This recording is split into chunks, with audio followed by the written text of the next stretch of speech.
I'll just give you a brief background on who I am and what I do.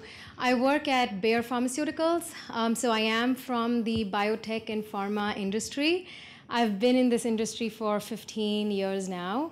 I started off as a scientist in oncology, and 2 years into the game, I realized that I'm not good with my hands. I can't run experiments, but I love the science. So Elodie would appreciate that. I talked to my boss and said that the company would be better off putting me in a different spot.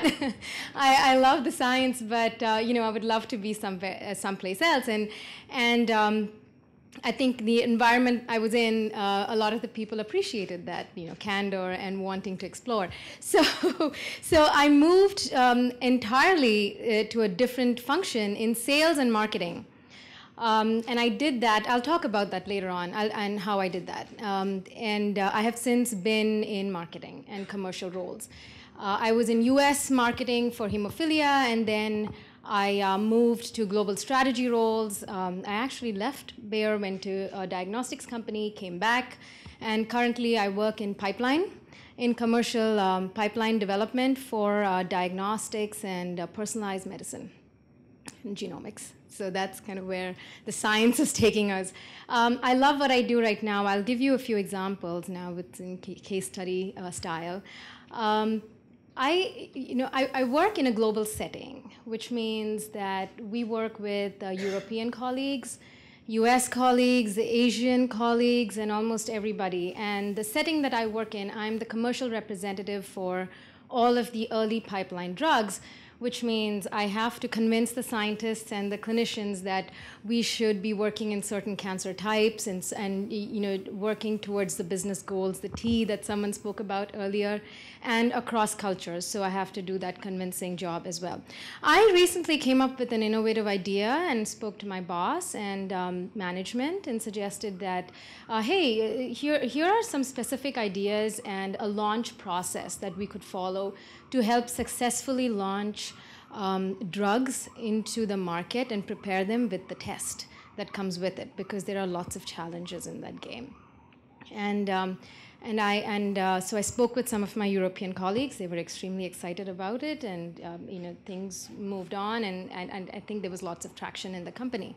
I since then, during one of the travel engagements, received a call from my boss, and he said, I'm hearing a lot about this. This is great.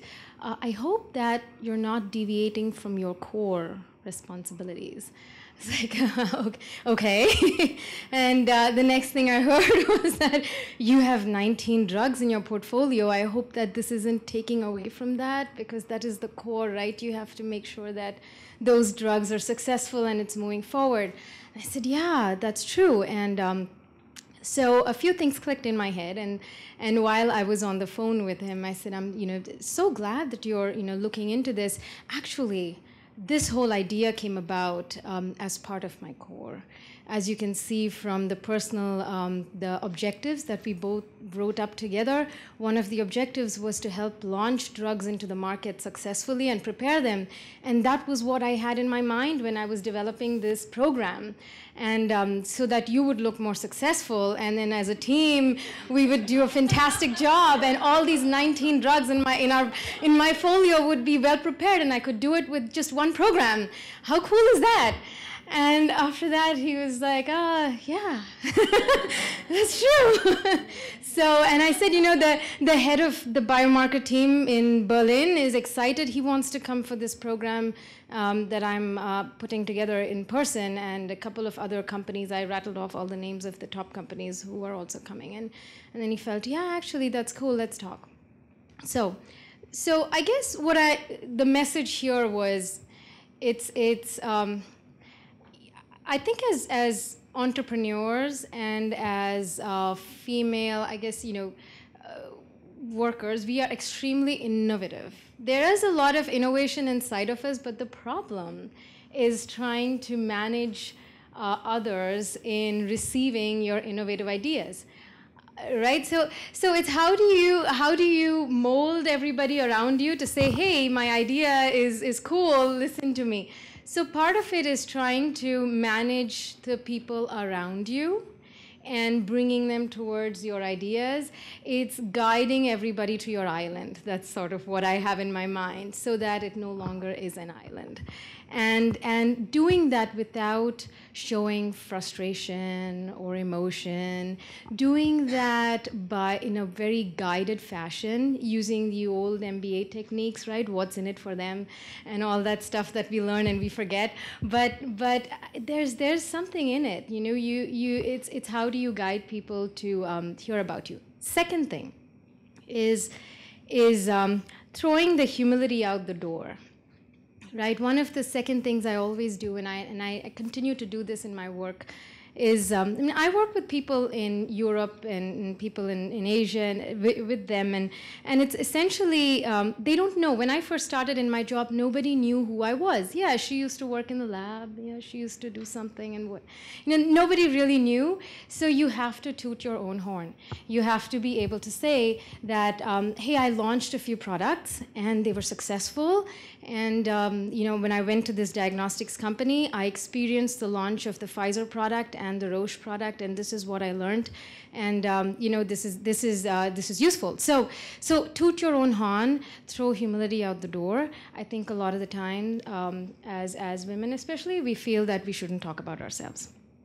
I learned this. My husband actually mentioned this to me the other day, and he said, "You don't talk too much about what you do." Especially when we are in a crowd. Do people know what you do? Like, why should I say? He's like, yeah, because I play golf with these guys, and one of them or two of them are in pharma, and I know you do what they do, but why are they talking about what they do? So I'm like, okay, I'll start talking about what I do. So I think, and I have to thank Annalisa for these types of forums and platforms. I think we should, as women, leverage this more.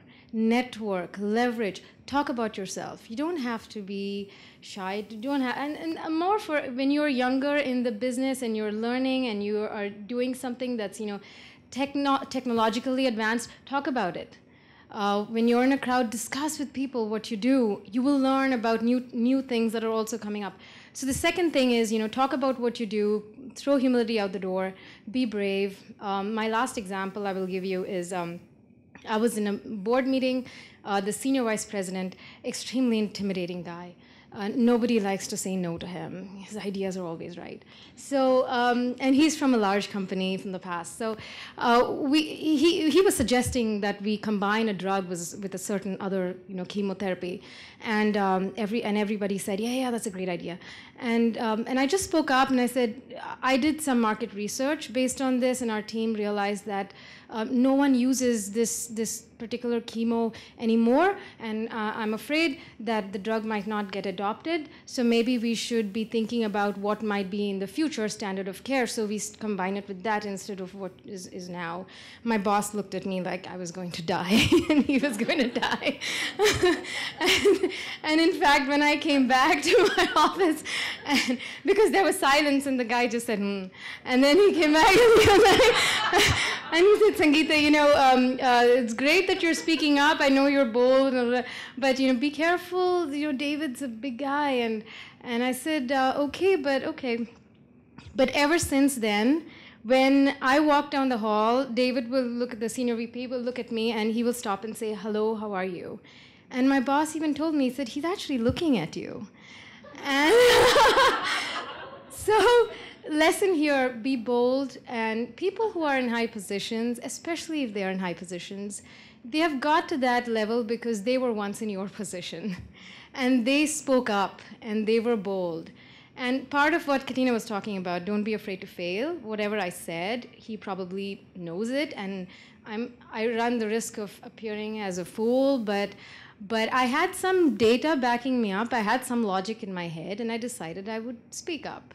So, you know, people will appreciate. For every one person who might think you're being too bold or you're being a fool, there will be 5 others who will appreciate it. So I would say manage your brand, manage your brand, manage your brand. Know what might be a weakness, what people might perceive you as. Throw humility out the door and talk about yourself. Be bold. So that would be some of the lessons out of these case studies.